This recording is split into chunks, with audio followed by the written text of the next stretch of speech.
Капиталните инвестиции во земјава во моментов се работат со неколкукратно покрупни чекори за да се надомести сето она што претходната власт не го сработила, особено во делот на изградбата на 4 автопати од коридорите 8 и 10Д.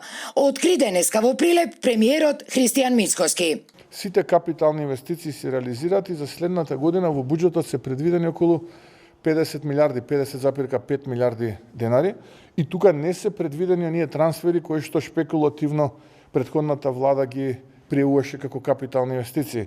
Ке зема 200 милиона, 12, 13, 15 милиарди, ке ги префрлат на некои од јавните предпријатија за да можат да обезбедат ликвидност при тековното работење и тоа го декларираа како капитална инвестиција. Тоа се трансфери, тоа нема никаква врска со капиталните инвестиции. Токму заради ваквите континуирани манипулативни игранки на претходната власт, според Мицкоски, граѓаните се досега не можеле да почувствуваат никаков економски бенефит за својот стандард.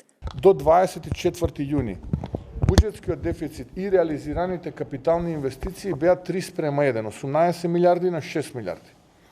Заклучно со месец октомври, буџетскиот дефицит е под 24 милиарди, а капиталните инвестиции се околу 19 милиарди. Значи, тие до крајот на годината би требало да се спојат, што представуваше наша основна задача, бидејќи за тоа што се задолжуваме, тоа да го вложуваме преку капиталните инвестиции за да имаме додадена вредност. Според Мицкоски, веќе во февруари следната година ќе биде распишан и новиот оглас за 2025 година за инвестирање во капитални инвестиции на општините, бидејќи како што рече, целта на оваа влада е да се градат автопати, водоводи, канализации и слично.